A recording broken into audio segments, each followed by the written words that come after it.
Welcome to this explainer. If you're a parent, a teacher, or a school principal right now, chances are your head is spinning just a little bit with all the chatter around the National Education Policy 2020.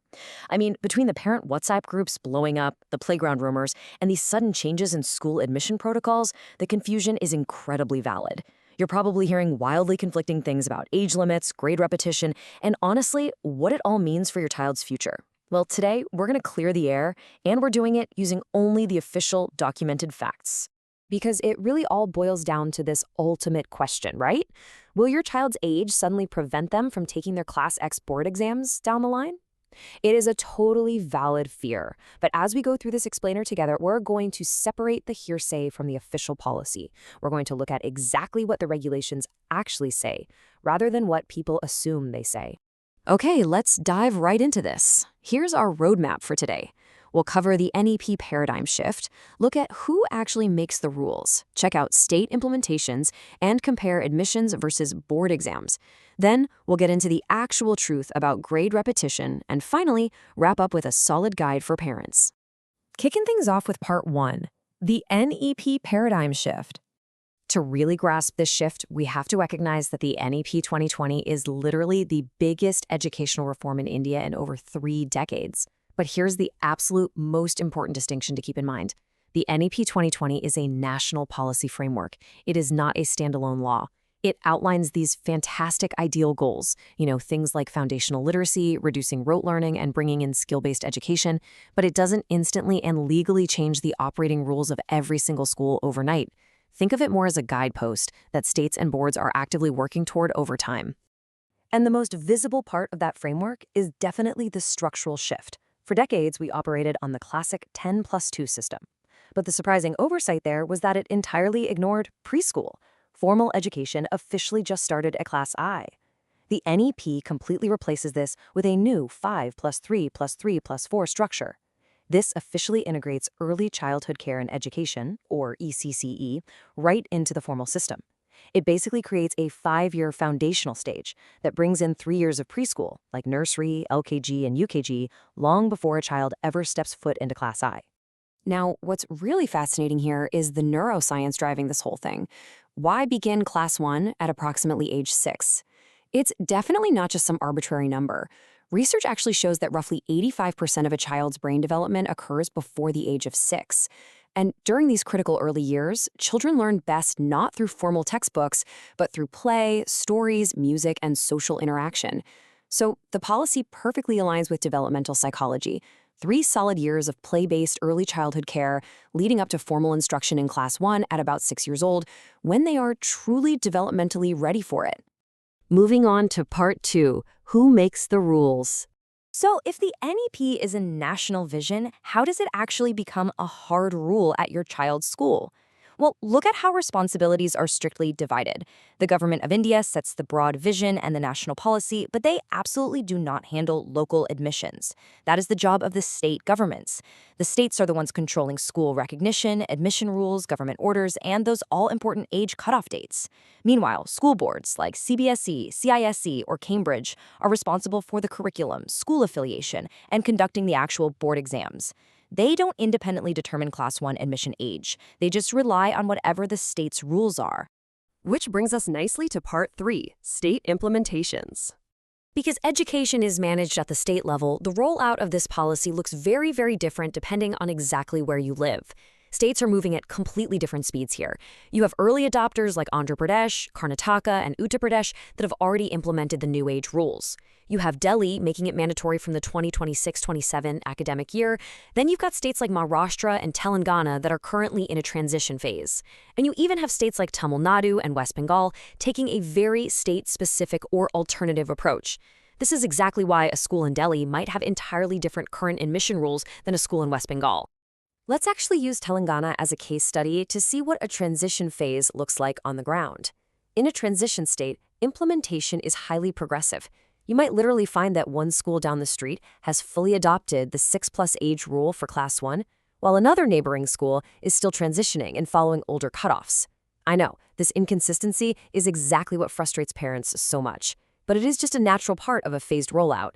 Your big takeaway here? You absolutely must verify the applicable policy of the specific school and the latest state notification for the exact year of admission. All right, part 4, admissions versus board exams. Let's tackle the core anxiety for most parents right now, the fear that an early admission today somehow means rejection from Class X exams a decade from now.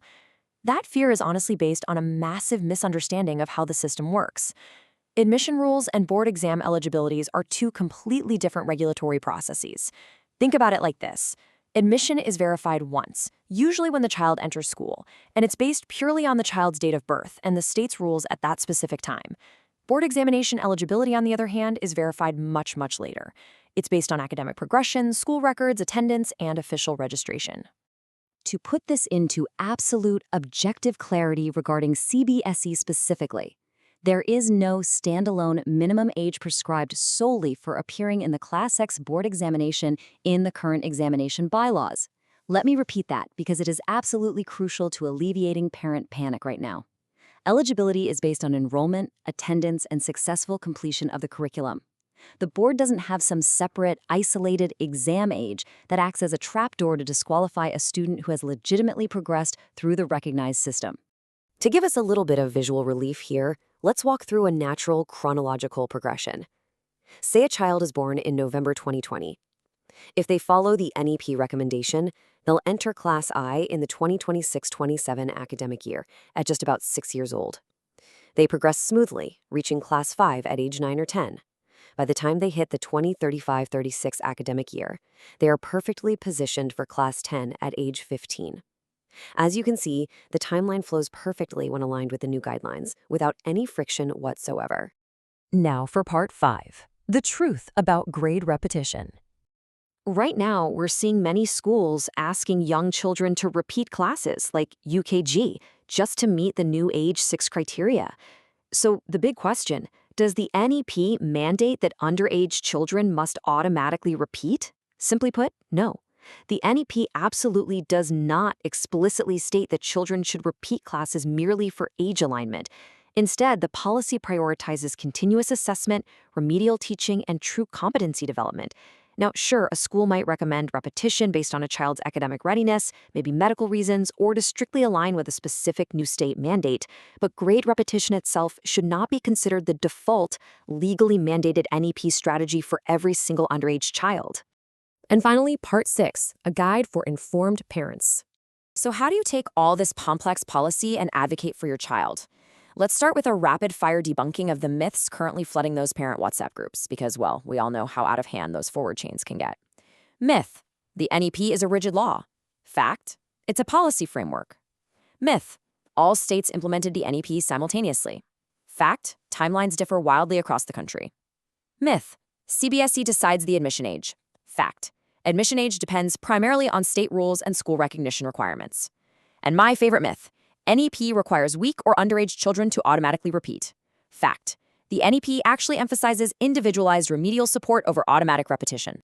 Yet, despite all these documented facts, this is the alarming statement so many parents are hearing directly from school management. CBSE will not allow your child to write Class X because of their age. Naturally, when a parent hears this, panic sets in, and they often just agree to hold their child back a whole year out of sheer fear. If school management tells you this, please don't panic and definitely don't rely on verbal assumptions. Here is your action plan.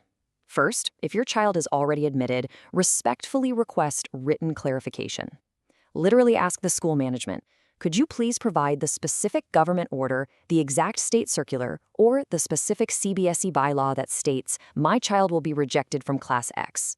In almost all cases, you're going to find that there is no such specific bylaw for Class X rejection based purely on admission age from years prior. Always review the actual documented evidence before you make any massive decisions about grade repetition. Which leaves us with one final, empowering thought. As we navigate this massive transition in Indian education, hearsay is your enemy, and documentation is your absolute best friend. The NEP is a wonderful vision for holistic learning, but its implementation is localized, and it's highly nuanced. So before you agree to hold your child back or lose sleep over an exam that is literally 10 years away, ask yourself, do you have the official regulations in writing before making a decision about your child's academic future? Take control, Ask the right questions and rely on the facts. Thanks so much for joining this explainer, and we will catch you next time.